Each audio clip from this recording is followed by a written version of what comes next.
Yeah, one of the things that I love to do, and I've already done it once on this podcast, is talk about our caveman ancestors because even though it has been such a long period of time since then, our brains, while they are the most incredibly complex device in the entire universe, and as you mentioned, we still don't know everything that there is to know about them, they're still wired in a way that sun is our strongest predictor for our circadian rhythm. And so just to kind of break that down a little bit, we all have a biological timekeeper, if you will, and that lives in the brain. Its formal name is our suprachiasmatic nucleus, very fancy, and it is connected to the pineal gland, and the pineal gland is what will release melatonin. Everybody's heard of melatonin. That's obviously very trendy right now too, but you may or may not know that your body naturally makes that. It doesn't only come from a store. Your body naturally makes melatonin. And the way that we can capitalize on this is by going all the way back to caveman ancestor days and really being in tune with the sun and the darkness.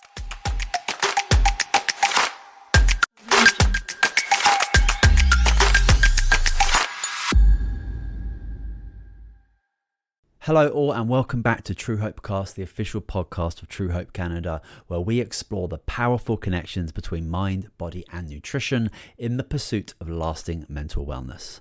I'm your host Simon Brazier, and today's episode is not just insightful, it's essential. What happens to the human mind when it's exposed to the darkest parts of reality, and how do you sleep after that? Our guest today is Dr. Leah Kaylor, a clinical and prescribing psychologist whose work with the FBI puts her at the very front lines of trauma and resilience. From decoding the science of nightmares and insomnia to treating agents who have seen the unthinkable, Dr. Kaylor understands the real cost of sleepless nights and unprocessed trauma. She is certified in EMDR and brain spotting, has trained with the VA, cancelled first responders and led psychological debriefings for some of the most high-profile incidences in FBI history. Now she is bringing those tools along with the latest in sleep science to you. If you are a high performer, a first responder, a veteran, or someone just struggling with burnout and insomnia, this episode is a must listen. Dr. Kaylor doesn't just bring clinical expertise, she brings compassion, clarity, and practical solutions. So buckle up, we're about to explore the intersection of trauma, sleep, and recovery with one of the most unique qualified experts on the planet. This episode is titled Sleep, Trauma, and the FBI, What You Were Never Taught. Enjoy the show. Okay, hi, Dr. Leah. Welcome to Truehope Cast. How are you? What is going well? Thanks for having me. I'm doing very well. And what's going well today is I'm working on like the last edits of my book, which is so exciting to be at this final stage. How long have you been, when was the beginning of it? How long have you been going for? It started basically on November 1st of 2024. So not a full year yet, but we're getting there. So it's very exciting. We're in the final stages. The cover design is coming along really nicely. So it's supposed to release on October 1st. So I am very eagerly awaiting that date. Well, amazing. I think writing a book is probably one of the hardest things you can do these days. So that's amazing. And we'll certainly talk about it, and you can give us a little bit of a sneak preview, and we'll make sure everyone can get connected to pick up a copy of it. But Sounds just good. as an introduction to kick things off, if you don't mind, can you just tell us a little bit about who you are and what it is that you do, please? Sure. My name is Dr. Leah Kaylor. I'm a licensed clinical psychologist and a prescribing psychologist. I have been with the FBI for over 5 years now. Before that, I was at the Memphis VA Medical Center, and my specialties are trauma and sleep. It all started at the Memphis VA Medical Center, where I was doing a rotation on behavioral sleep. Really didn't know anything about it before then. And it kind of just changed my life being there, seeing how many people struggle with sleep, but also having the opportunity to help people with sleep hygiene, with nightmares, with being adherent to their CPAP. And when I got to the bureau, it was also just noticing how many people struggled with sleep, how many people. One of the things I like to say is you don't know what you don't know. And so finding out that there's a lot of people who don't know a whole lot about sleep and why it's so important and why we should place value on it and a lot of value. And so I have been my title is just a psychologist, but I've worked my way up to being the FBI sleep expert, and I treat trauma and sleep. And so that is what I do. And a lot of folks, whenever I've been doing more and more podcasts to promote the book, ask me the question, and I should clarify this, is that the people who I treat are our agents, our professional staff, our joint task force officers. So anybody involved in the FBI or FBI employees. Just yesterday, I got a question about if I treat criminals. And so that is not my role within the FBI. I am an in-house resource for our own employees. Amazing. Well, that's very, very cool. And there's so many questions I've got that come up even when you just say FBI and sleep specialist. There's some really interesting, and it's cool that you clarified, because I guess you could go with many different avenues around who you would actually work with when it comes to your sleep expertise. I didn't realize that, I guess whenever people watch all kinds of TV and movies, that they think that maybe it would be criminals. And so for me, it doesn't even cross my mind until I get outright questions like that yesterday. And I was like, oh, actually, I should probably start telling people and clarifying. But one thing I do want to say is that everything I'm going to say here today are my own thoughts, feelings, beliefs, opinions. The FBI is not sponsoring or endorsing this podcast in any way. It's very true. Excellent. Well, the topic for today is going to be sleep trauma and the FBI, what you were never taught. And I'd love to jump into kind of trauma to begin with. It's a topic we've been speaking about a lot on the show. Some amazing trauma experts and more practitioners are kind of coming out and specializing in this area and educating people. And I think it provides a lot more, clarity and understanding to what people are going through when they've got experts that are able to kind of explain what's actually physically happening in the brain when trauma occurs. And I think education and understanding is the primary point of where you're able to actually understand and make those changes necessary to recover. So, as you've mentioned, you've worked with FBI agents and I think first responders and veterans as well, just from looking at the website. Yep. And basically people exposed to, let's just say, some of the worst types of human behavior. And I wonder what you've learned about how trauma actually rewires the brain and how does that show up in everyday life for the rest of us, I guess. I think one thing that I want to say here when I'm answering this question is, we think about, like, if you're in the mental health world, like there's big T trauma, there's little T trauma. Like at the end of the day, I think that one thing that's very important and something that I'll often say whenever I'm doing lectures is that trauma is whatever it means to you, because every single person is going to be different. And I'll say, say I'm in an auditorium, I have a whole bunch of people there for a lecture. And I say, like, if something were to happen right here, right now, and we are all experiencing it, there will be some people who it's just another day for them. And there will be some people who this is the worst day of their life. And I think it's really important to realize that it is so incredibly individualized how people are impacted by trauma, and then also how people bounce back and recover from trauma, I think is very unique and individualized. There's, I think I got a question about this earlier this week, and it was about, should we jump in and treat people immediately? And here's the thing is that the human brain and body know how to heal itself. And that's why there are studies out there to show that people will be exposed to some type of trauma. And if you give them a certain amount of time, why doesn't every single person who's experienced some type of trauma then go on to develop post-traumatic stress disorder? And the bottom line is that we as humans can be very resilient and very adaptive. And so I think it's just important to throw that out there first and foremost when we're talking about this, because whether you're whether you're a first responder or military, whatever you are as you're listening, that doesn't mean that you automatically take the cake either. Like there are lots of people who are also just regular civilians too, who have been through some really tough things in their life. And I think that sometimes we get caught up in this contest of like whose trauma is worse, or perhaps I don't deserve treatment because my trauma isn't as bad as someone else. And that's something that I feel like I run into a lot. And what I just want to say is, like, everybody deserves services. Everybody deserves to feel better and to be able to heal. And we do have those resources. Wonderful. Yeah, I think it's just from what you said there, it's really important to understand and to have a lot of empathy for other people, because we don't really know what's going on for people. We don't really know their history. Right. And as you say, people will experience a situation very, very differently, just depending on, you know, their history with trauma, I guess, and also just their makeup and like who they are. So I think it's just an important part is to take a step back and recognize that everyone's kind of unique, everyone's different. Brain chemistry is it's a very complex thing that we kind of barely understand, and to try and like put people in boxes is not really going to be a beneficial way of kind of understanding it. Yeah. So I just wanted to put that out there first and foremost, because I think people get really caught up in that.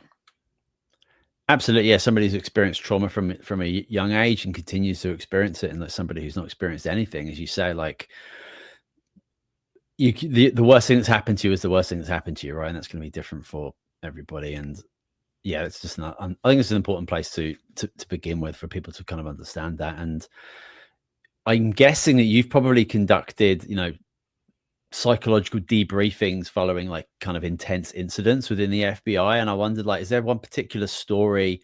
Obviously you can't go into probably too much detail, but like one story that's changed the way that you maybe view resilience of like the human spirit and within trauma in that type of recovery state. I don't know if there's any particular stories that I can share without giving away any client information or without giving away any like case information. But Right. I would say at the end of the day, though, I have worked with folks, whether it's bureau or whether it's veterans and military, who have experienced some things that humans absolutely should not ever experience in their life. And yet their resilience astounds me and just blows me away. And so it absolutely does exist. So I think that without being able to give you a very specific story, without giving anything away, I absolutely have seen some incredible human resilience. Have you witnessed any like common characteristics within those examples of people who are able to do, as you say, recover from things that you wouldn't expect people to recover from? I would say probably persistence, having a relatively positive outlook on things. I think that those are very helpful because whenever it comes to trauma treatment, there's also a huge attrition rate. And when I say attrition rate, I mean like a dropout rate of people probably know that they need services, they know that they want help, but at the same time, working through a trauma and knowing that you're going to go to an appointment and probably talk about or work through something that was very traumatic and maybe the worst thing of your life, it tends to bring very high dropout rates. So the people who are persistent, who keep coming back, the people who have some type of support system, whether that's family, friends, like some type of community, I think that's really important. And then those who can continue to reframe. And whenever I say that is the way in which we look at our life and the things that happen to us. And if we're always looking at things negatively, and that would make sense that we do because we are wired that way, right? Like if we think all the way back to our caveman ancestors, that's what we are wired for, because those who are wired to look for the negative were the ones who safely made it to pass on their genes and to continue to procreate. And so those ones who didn't have that negative bias of constantly looking for danger, they maybe weren't so lucky. And so it's reasonable to think that we should be wired for the negative. However, the people who I think are more successful and do better in treatment are the ones who know how to reframe things and know how to look for the positive and try and find kind of like a silver lining in situations. So I would say that those are some of the common characteristics that I think stand out for me, but I definitely don't think that that is an exhaustive list. Yeah, I'm sure people who are like, you know, work with, you know, who are, you know, active in the field in the FBI and even just police officers and first responders, I feel like a lot of them have worked with people and recommended that somebody seek help or seek support in incidences, and then when it actually happens to them, they've got the experience of like, okay, if I wasn't me, I'd be recommending to go and speak to somebody. But we do know, like we have in 2025, an unbelievable amount of varied distractions that people can select from to just block out and even just straight up blunt the emotions and thoughts and feelings and behaviors that come up when you relive the incidences of that in a kind of historical event. So I guess I think that if those individuals working as like first responders, they would have a little bit more of an understanding of like these are the options that you actually have, and they've some amazing success with it. And you say the persistence of being able to go there and, not just like going in for 5 minutes and exiting, but like that consistency and kind of going through the process or the formula, trusting the process must be the common thread that you would see with people who actually make that recovery, rather than we see lots of people that use food, they use drugs, they use all Alcohol. sorts of they use all sorts of things to just completely Mhm. numb themselves to actually dealing with the process. So yeah, that's an interesting point. I love that. I think there are a lot of people who, even though they can tell others what it is that they need, and a lot of times we will all fall into this category at some point in our lives, but I think that there are people who can do a really good job of telling other people what it is that they need, but sometimes we have a difficult time being self-reflective and following through on what it is that we need. Mm-hmm. And that is something that I see, is that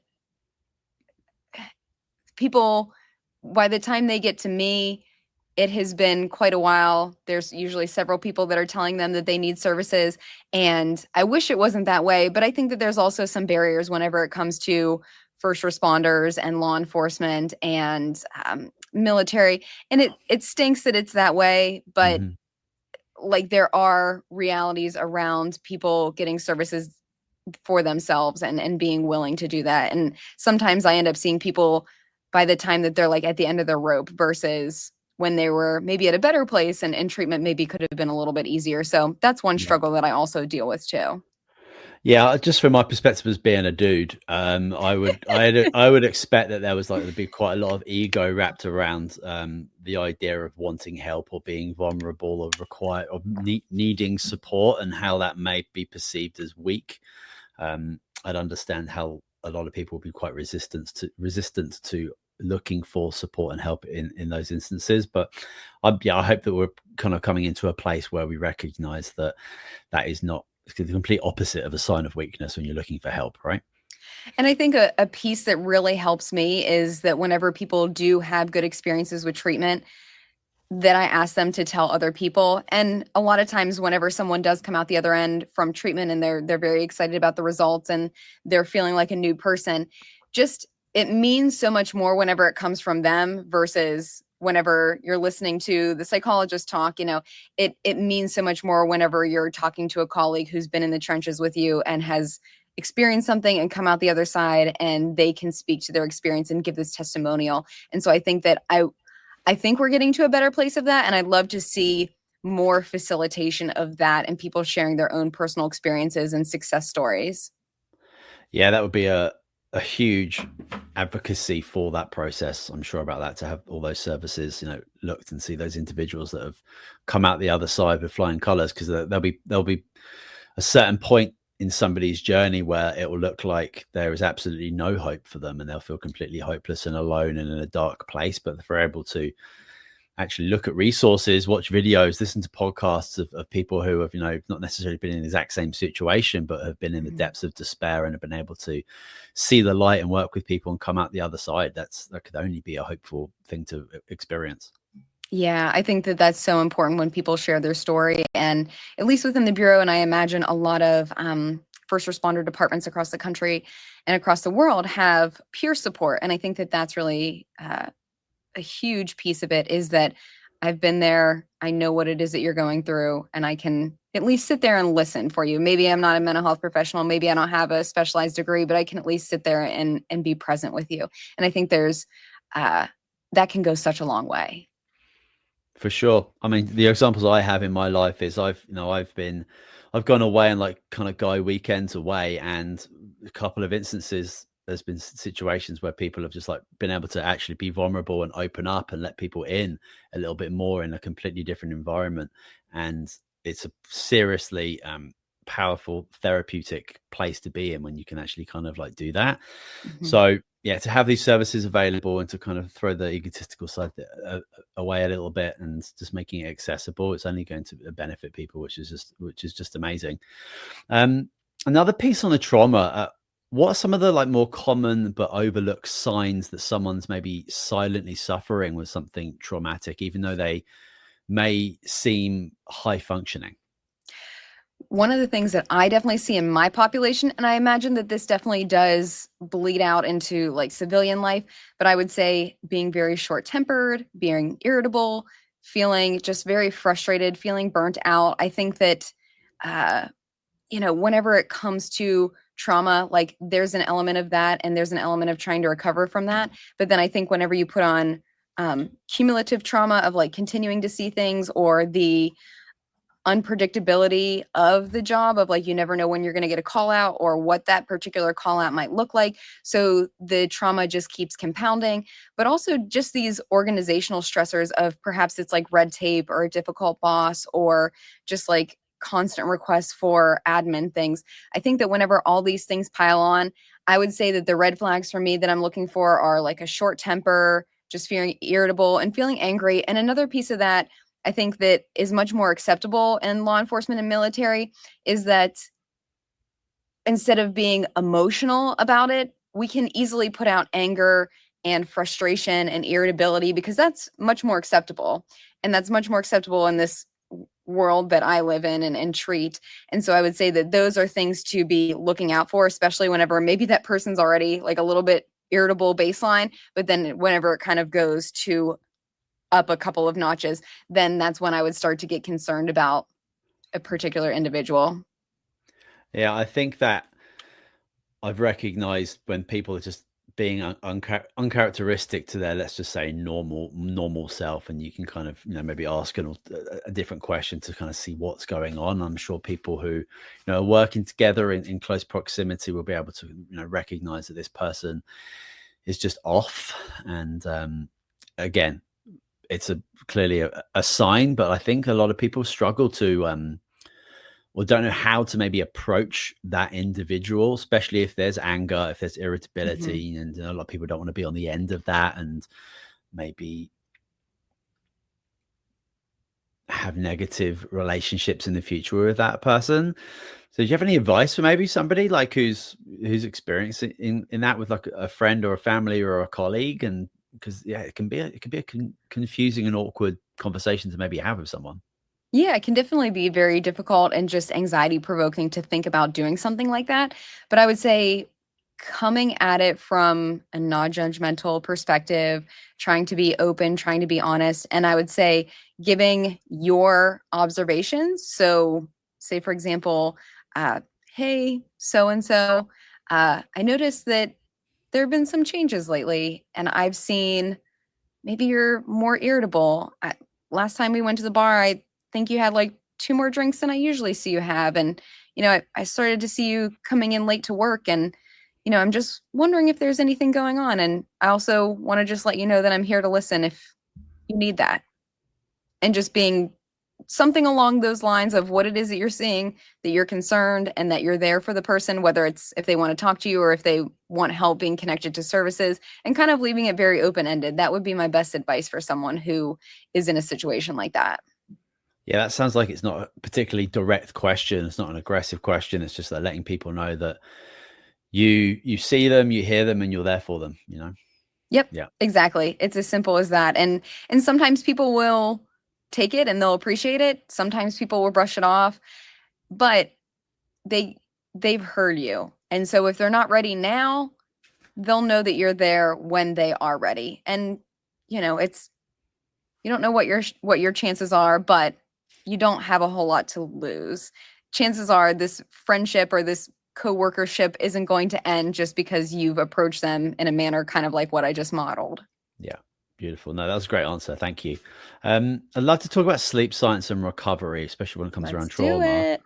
So why is sleep such a critical component in trauma recovery, and what happens to the brain when we consistently don't get enough of it? Those are some very loaded questions, so we'll try and take them like one at a time, and I'll do my best to give you a good answer. So, whenever it comes to sleep, why is it important? Sleep literally touches everything. We have, as a society, a terrible habit of brushing off sleep, of thinking that it doesn't matter, of thinking that whenever you turn off the lights to go to bed, that you're also turning off your brain and turning off your body. And that just simply couldn't be further from the truth. Your brain and body are so incredibly active with such critical and vital functions throughout the night that and also that's the only time that some of these functions can take place too. So if we're thinking about it, our creativity, our problem solving, our body's ability to build immunity towards things, our body's ability to kind of relax and give all of our organs a rest. There's so many various different things that are going on in the brain and body when we're sleeping. So as you can imagine, when sleep touches everything, if we are not prioritizing sleep, if we're not getting the amount of sleep that we need each night, which I imagine most of the people who are listening here are adults. Normally, adults need 7 to 9 hours of sleep per night. And that may sound like a lot. And for some people, it may sound like quote unquote wasted time. But I mean, really, truly, sleep is one of the best things that you can do for yourself. So you're laughing. Tell me more. Well, it's so obvious to me. I'm a parent of 2 young kids, so my experience of sleep pre 33 years of age was very, very different to the last 6 years of having children. Yeah. And you don't really know the value of sleep until you have babies and little people around, where it's just madness. It's amazing madness, but it's like you won't realize how important sleep is until you really have kids. So I think that it's funny, and it's not just sleep, but it's like water consumption, movement, even breath. These are super foundational pieces that we need to like really be on when it comes to trying to be a good quality human being and experience our biology as it's supposed to be. But it's things we just like people just don't even think about, let alone care about. And sleep is, without question, I think if you were to tackle sleep like first as like you want to get your health back on track, you want to lose weight, you want to start feeling better, like without question, like getting a sleep routine, you're going to significantly improve every symptom you've got, like kind of like really, really quickly. But like, why is it like sleep, water, movement, nutrition, breath? Like, why do we not think or even care about these things? Tell me, please. What I think is that in today's society, everybody wants a magic bullet. Everybody wants to feel better, to lose weight, to perform better, to fill in the blank. But we don't want to do the work. And that's, as a psychologist, and I'm also a prescribing psychologist, which means that I can prescribe sleep prescriptions. However, that's in my career of prescribing so far, I have yet to do that because that's not something that I believe in, because I would 100% rather see you do behavioral modifications and environmental modifications. But just like I said, people want this magic bullet. They don't want to make changes. And I think that kind of goes hand in hand with you don't know what you don't know, is what I mentioned earlier. So I think that there's like an education piece that needs to come into it. There also needs to be motivation. And there also needs to be like willingness to change the habits that may be getting in your own way, because oftentimes there's so many things that we do that we're getting in our own way. But I'd rather just have a sleeping pill or a sleeping prescription versus making some small changes that could get you exactly where you need to be. Yeah, it's fun. Humans are so funny and weird, and we obviously have like big business is catering to that laziness that we have, right? So it's tough to be conscious about these fundamental things because we've got, we're getting information and things and gadgets and all sorts and drugs and just kind of thrown at us from right, left, and center. So it can be a confusing terrain, and life is stressful in 2025 anyway. We live in a very confusing planet.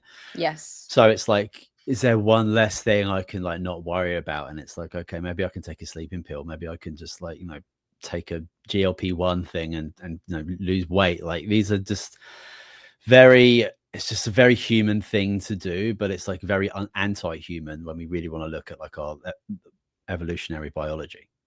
Yeah, I think it's just like, how can I make a shortcut? And whenever you think about it, right, like we should be spending so much time sleeping. If you're doing 7 to 9 hours, and you should be spending a third of your life asleep. So say, for example, you live to be 90, that's 30 years spent sleeping. Like that's a massive chunk of time. So I can see why people would, not that you should, but I could see why people would want to cut into that so they could have more me time, more family time, more time for a side hustle so they can get further up the career ladder or whatever the case may be. I get it, but the shortcut for sleep, like there just simply is not one.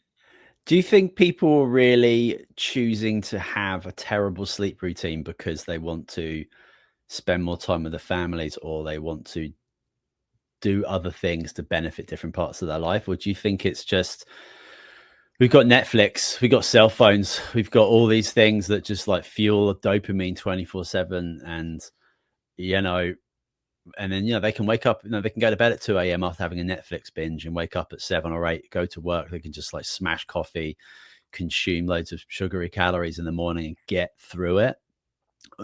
I feel that it's more like that rather than like, oh, I'm going to try and do the Tim Ferriss, like sleep 2 hours a day thing and have 15-minute naps all over the place so I can be more efficient in the stock market or something. Do you know what I mean? I think that people do themselves a disservice, but I don't think that they realize that they are. Yeah. And when I say that, I'll have an audience and I'll ask people, how many hours of sleep did you get last night? And I, just to be devil's advocate, I'll say 9 hours, and I'll ask people to raise their hands. How about 8, 7, 6? Okay, less than 6. And whenever I'm doing this, like, oftentimes it's people who raise their hand, like the vast majority is 6 hours or less. And I'm like, okay, we need to have a conversation.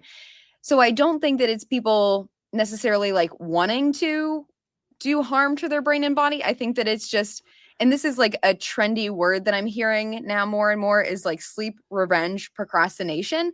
And so it's basically, our days are so busy. There's so much going on. There's so many things vying for our attention and our priority, so that, maybe you wake up, you take care of your kids, you get them to school, you go to a full day of work, you come home, you do making dinners, and then like shower, and then tucking your kids in. And by the end of that, like, there's no time for me. So that's where that new term of revenge procrastination is coming in, or revenge sleep procrastination, excuse me, where it's like, I have no time for me.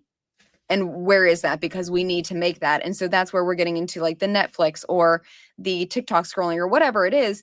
And you hit the nail on the head whenever it comes to dopamine, right? Like, dopamine is this naturally occurring hormone that's being, or I should say neurotransmitter, that's being released into our brain, that's like, hey, I like whatever this is that we're doing, let's do more of it. Mm-hmm. And so whatever that thing is, becomes addicting, whether that's watching the next episode, reading the next chapter, continuing to scroll and watch more funny cat videos.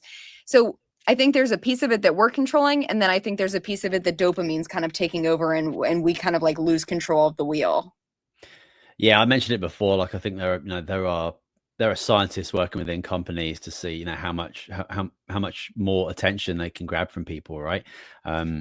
And it's our own biology working against us. I wonder if you're able to kind of give us a real like foundational idea of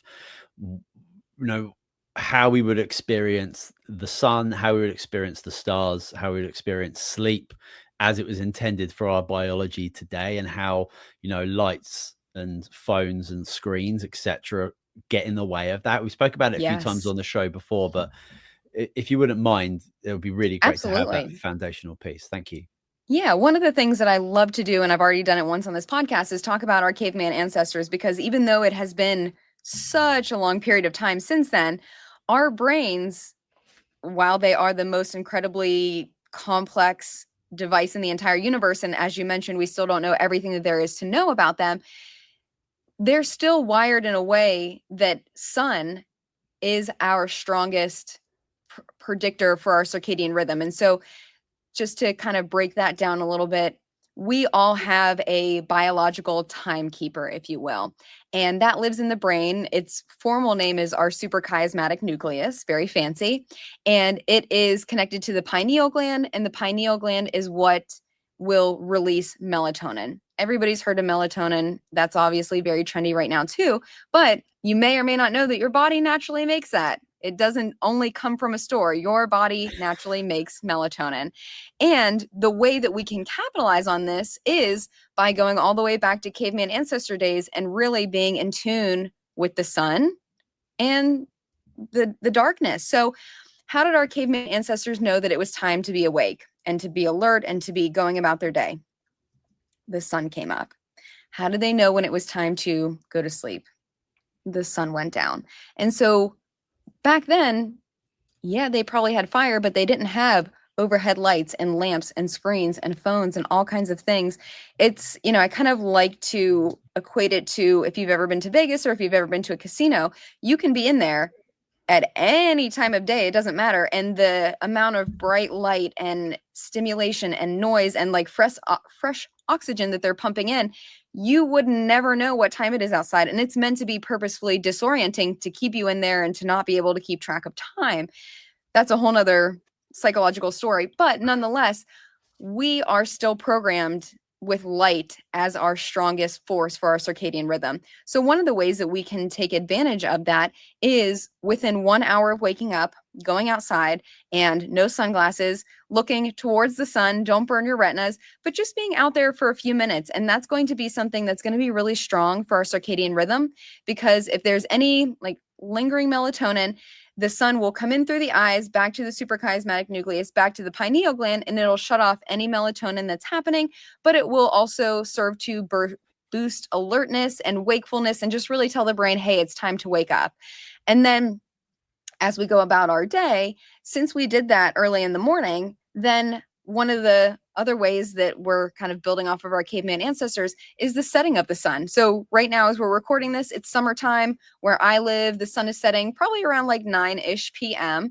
And for me, this is what I personally do. And I realize that maybe not everybody has the luxury of being able to do this, but I have lots of windows where I live. So I try not to turn on any artificial light.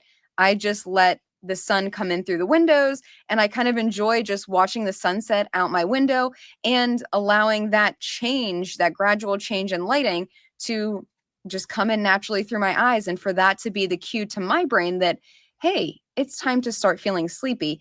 And that is, again, I'm trying my best with battling against modern technology to be able to still do what my body was designed to do. And so the way that we get in our own way a lot is that as it starts to get dark, and this is obviously more challenging whenever it's winter time and whenever it gets dark earlier for a lot of places.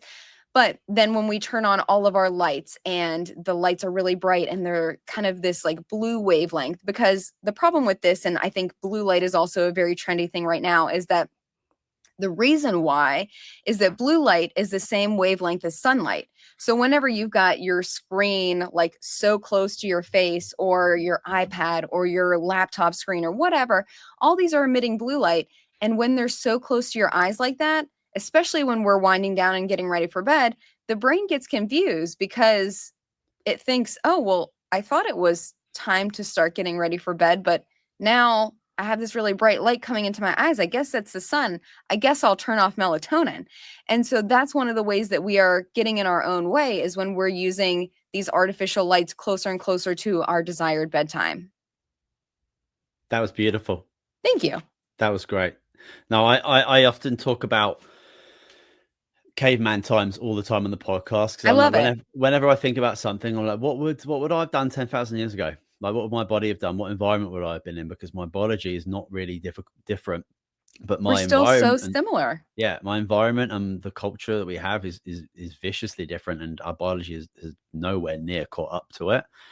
So, exactly. Yeah, I love that. I always think about how easy it would have been to be in absolute awe of nature when every night when the sun went down, you looked up at the stars and there was no light pollution, and you would just see billions of stars up there doing their thing. Like, how you wouldn't just like think that everything is just an absolute dream and just incredible. But we don't have that anymore. Like, there's literally like handfuls of places on the planet now where you can go and like actually experience that. And I feel that there is a big lack of spirituality in our culture, and I think that's a big part of it. Like, we've lost this kind of sense that we would have had every single night, and we would have made stories, we would have connected the stars and all of that type of thing. And I think that's just a little bit of a piece missing from our human experience at the moment, is this spirituality piece.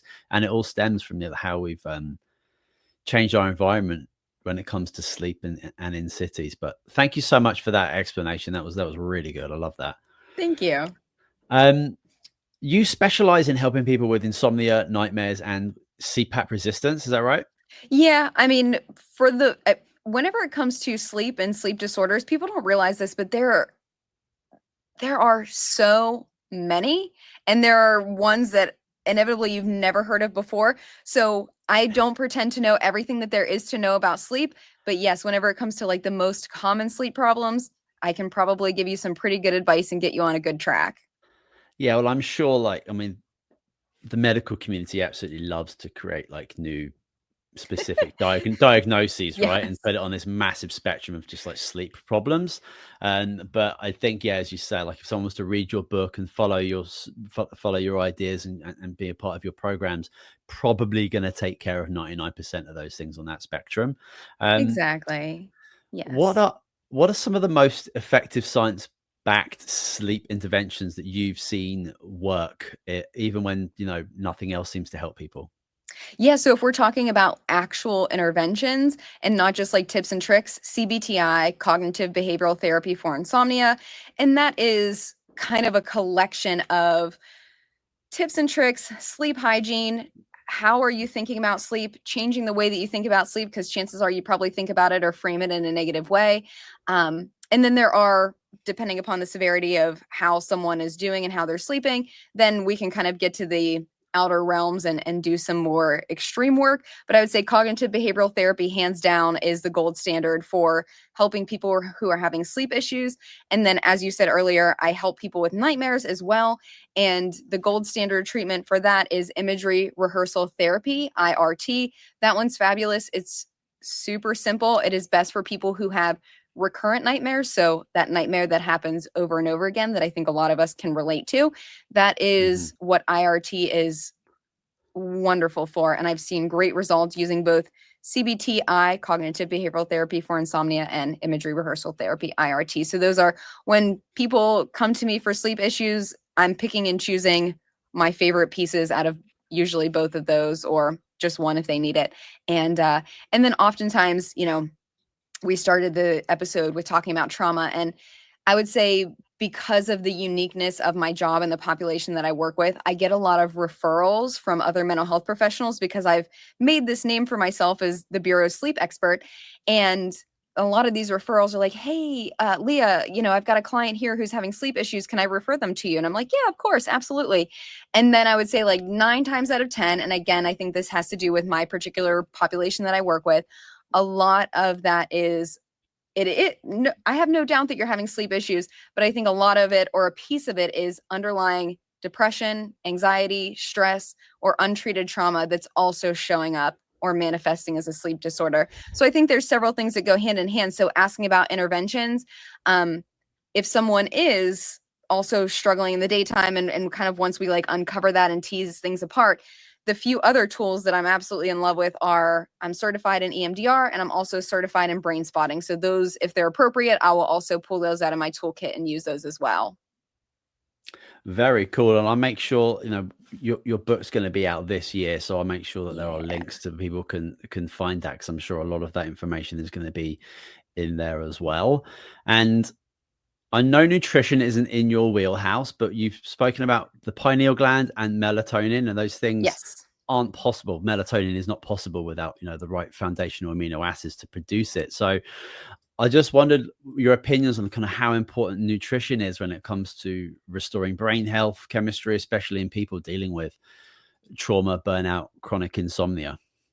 And you're absolutely right. This is not something that I have delved deeply in, and I'm certainly claiming to be no expert in this, but I think that everything works together. I think that, you know, if you're eating like shit, excuse my French, you're probably going to feel like shit. So, there's a lot of different factors that come into play. And so I think that nutrition and making sure that we're putting the right fuel in our tank absolutely plays a critical piece in the whole puzzle and the whole person.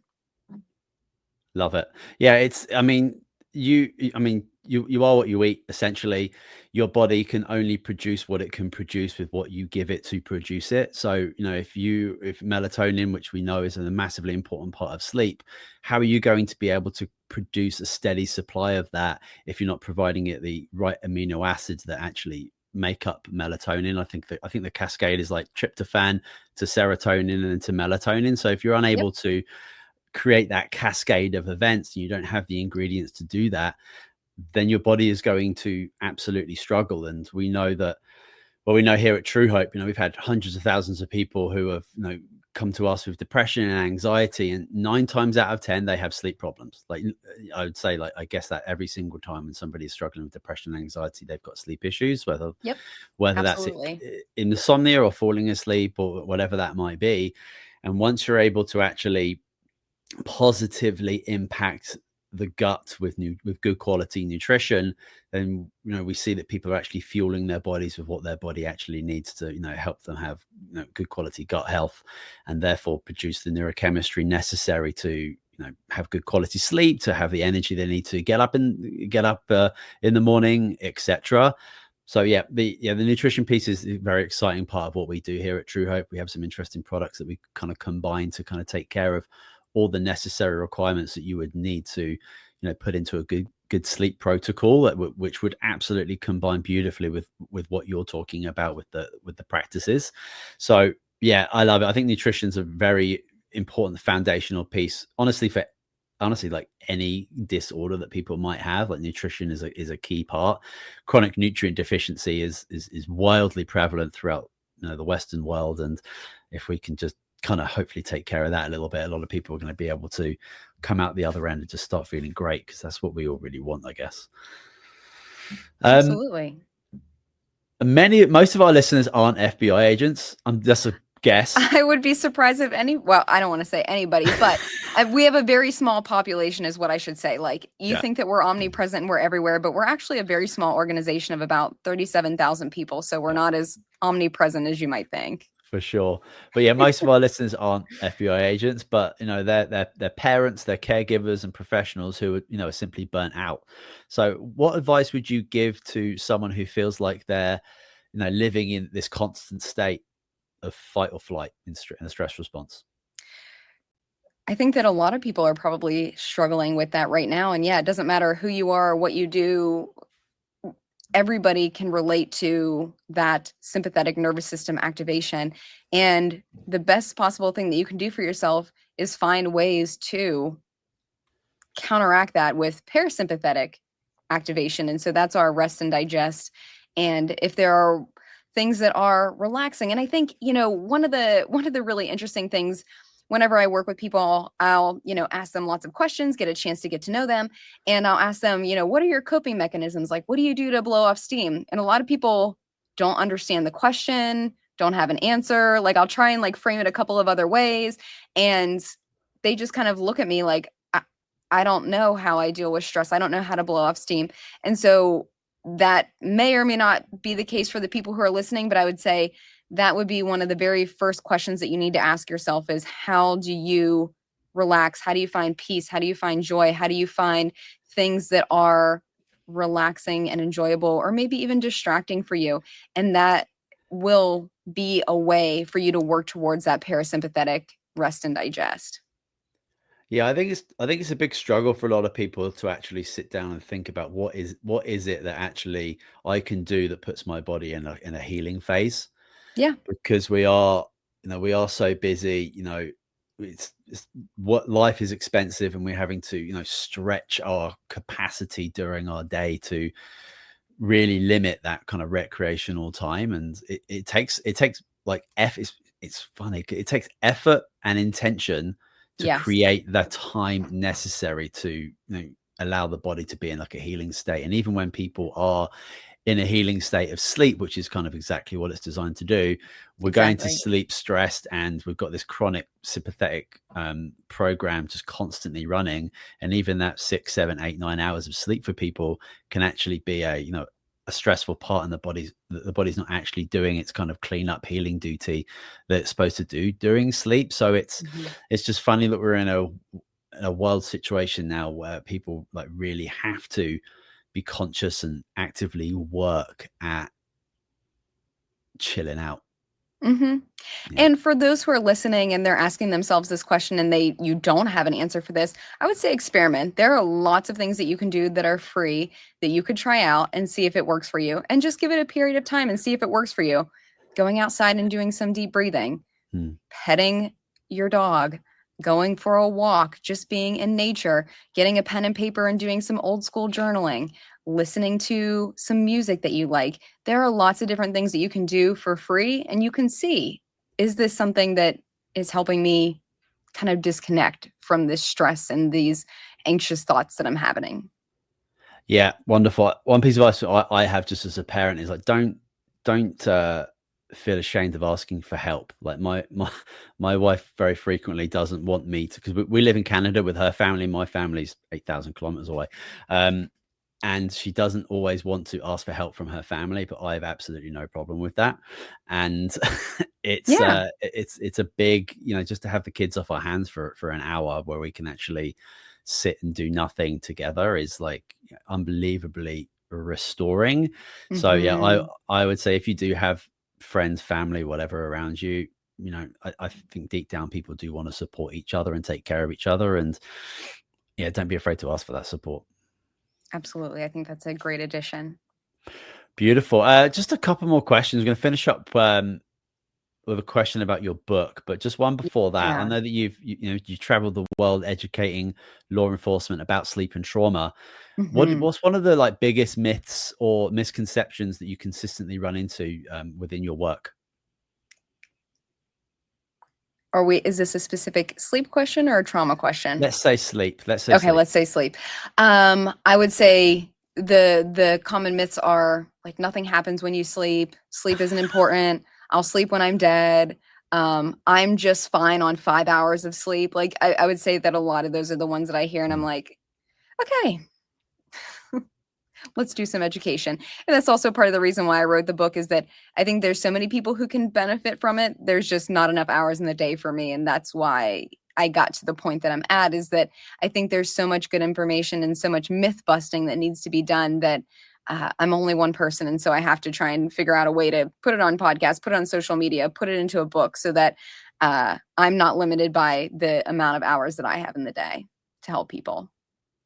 Perfect. That's why we're here. We're trying to have these conversations to spread this message, to let people know that there are amazing people out there like yourself. There are amazing books, resources, solutions that people can take. And I think you've mentioned it before. A lot of these practices are, free and accessible from anywhere. Yeah. And I think that that's what's so important, is just, these things are free. Like, give them a try, see how they work for you. And if it doesn't work, if it's not your cup of tea, that's okay. But give it a shot. Yeah, cup of tea, definitely. That's chamomile. There you go. Chamomile, bath, meditation, breathing, yoga. Go. So let's finish off talking about your book. So the new book, I think it's called The Sleep Advantage, and it's launching in October. So it's coming out on October 1st, and we had to change the title because it turns out someone else already has that title. So the new title that I'm very excited about is called If Sleep Were a Drug. Love it. I think that's way better. I think so too, honestly. I'm actually kind of glad that someone took that title and we came up with a new, better one. That's way better. It's provocative. I like that a lot. Me too. That's really good. Yeah. So, thank you. Yeah. What do you hope readers are going to take away from this book, and how do you want it to, change the way people think about sleep, mental health, trauma, etc.? Yeah. So whenever I do a live lecture, and this is kind of the way that I wrote the book, was how do I interact with a live audience and how do I get their attention? Because a lot of times I will have a captive audience where I'm at a conference and everyone is in the same room all day long. So you don't have an opportunity to pick and choose. You don't go to other, pick which one you want to go to.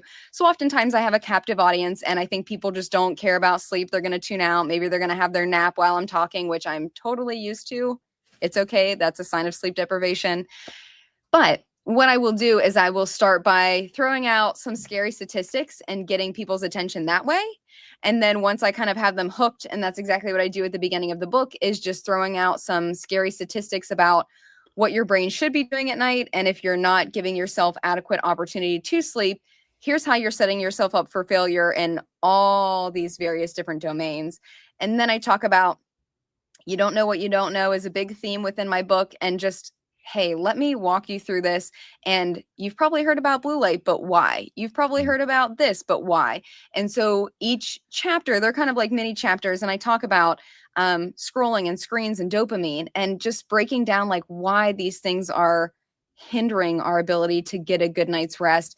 And I hope that by doing it that way, people have a much better understanding. And at least for me, when I understand the science behind something, I also can't unknow it. And so then whenever I go to choose what behaviors I'm going to engage in, I have to be particular about it and I have to be intentional about it. And I think that that's what's important. And as a psychologist and thinking about the stages of change, and if for those of you who are listening who may not be familiar, we have pre-contemplation, which is when you don't know that there's a problem. You have contemplation where you realize there's a problem, but you're like not really sure if you want to do anything about it. Action. And so what I'm trying to do to move you through this book is to try and get you to the action phase where maybe you didn't even know there was a problem. Now I'm telling you there's a problem. I'm telling you some ways to go about it. And then I hope that I get you to the action phase. And then there's also kind of like a troubleshooting section too, where if you can't fall asleep at night, if you're having problems staying awake in the middle of the night, if you are having nightmares, these are things that we can do. And this is kind of a troubleshooting manual for what you can do. So I'm hoping that it's going to be really comprehensive and a guide of just really practical hands-on things that you could pick up the book, you could read a chapter, and you can make a change tonight. Dr. Leah, you're awesome. That's very, very cool. I love it. Thanks. Thank you. I'm really excited. I actually have one more question about wearables. What your opinion on wearables for like sleep kind of assessment and seeing where people are at? Because there's a lot of devices out there, a lot of very expensive devices. And what do you think? Yeah, you make a great point. So you're talking to someone who right now is wearing a smartwatch, a smart ring. I have a smart bed. And here's the bottom line is that I practice what I preach. So a lot of the things that you read in the book, yes, I have an 8 sleep. What it is that it is, you have your own existing mattress, but it is kind of, at least my model, which is a few years old now at this point, is kind of like a fancy fitted sheet that goes over your current bed. And then it comes with something that kind of looks like a old school computer tower that goes right next to your bed. And you fill it with water like once every 6 months. And it comes with an app. And the reason why I got this is, don't ask why, but where I live, we really don't need air conditioning. And that may sound really crazy for people who live in the United States and who are totally used to complete climate control. But I have heat, but I don't have air. So June, July, and August, where I live, do get very hot, and it's very difficult for me to sleep because I'm a hot sleeper. So I got this. I tried a couple of other different products and just really didn't cut it for me. And then I splurged on the 8 sleep. And the reason why I did is it can go all the way down to 55 degrees Fahrenheit and all the way up to 110. And it is supposed to learn your body. So one of the other ways that our body knows that it's time to fall asleep, in addition to light that we talked about earlier, is that your internal body temperature should drop 1 to 2, maybe even 3 degrees for you to be able to fall asleep.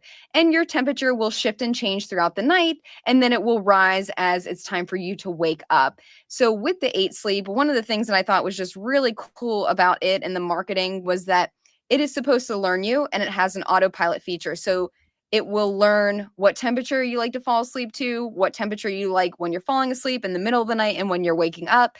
And so I just thought that it was a really cool, innovative idea and would kind of solve my air conditioning problem. And it's been wonderful. I'm obsessed with it. I travel a fair amount, and so I cannot take it with me, unfortunately. 8 sleep, if you're listening, please create a travel edition. I'll be the first to purchase it. But I love it. It's wonderful. And then there's an app that comes along with it that you can see what time did you fall asleep? What time did you wake up? Time in light sleep, deep sleep, REM sleep, and HRV and everything else. So without, I've taken you down a rabbit hole, but I would say, I have all of these devices, and I'm lucky enough to have all of these. But in all honesty, there was a point in time where I was really interested in looking at them. But more so nowadays, I just go off how I'm feeling. Yeah. And that's, what we've always done until we had devices like this. Yeah. And there are some that are great, and there are some that are getting pretty close to professional quality. And you can certainly do your research out there as far as which ones those are. But I would say always take it with a grain of salt too, right? Like every now and again, I'll be like hanging out on my couch and just have a lazy day. And it's like, hey, congratulations, you slept 18 hours last night. And I'm like, no, I didn't. No, I didn't. I just had a lazy day.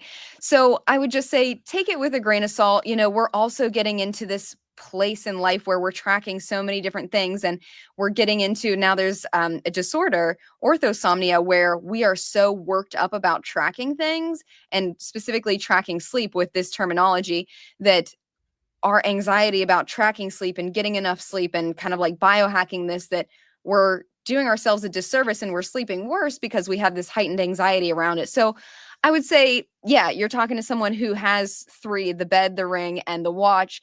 And yet I couldn't even tell you when was the last time I opened up any of those to look at the sleep data, just Mhm. because at this point in time, I'd rather just listen to my body because that's my best indicator of how I'm doing.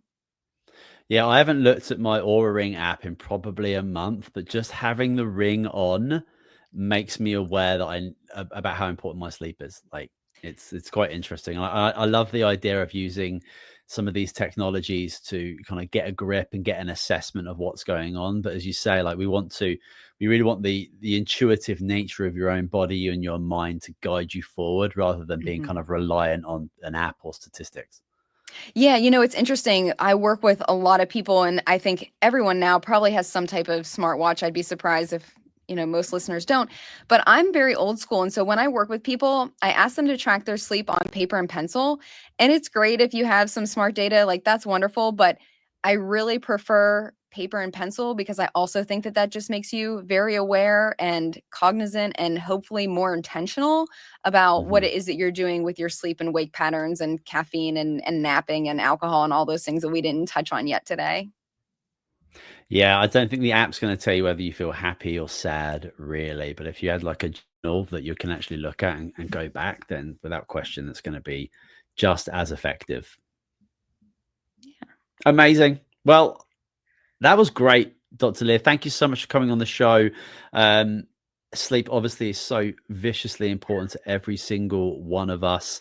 Very excited for your book. I'm going to make sure that as soon as that comes available, I'm going to get that linked in, and we will make sure all the links necessary to connect with you are available. But what's the best place for people to connect with you? Sure. So everywhere I'm at Dr. Leah Kaylor, that's the name of my website. That's where I am on LinkedIn. And then if you want to get in touch, you can email me at info@drleahkaylor.com. Amazing. Well, I'll make sure that's all in the show notes so people can connect with you. But Dr. Leah, thank you so much for coming on the show. I really appreciate it. Thank you. It was an absolute pleasure. Wonderful. Well, that is it for this episode of True Hope Cast, the official podcast of True Hope Canada. Again, all the links that you may need to connect with Dr. Leah will be in the show notes. You can leave us a rating on iTunes and Spotify if you fancy doing that. But that is it for this week. We'll see you soon. Sleep well, everyone.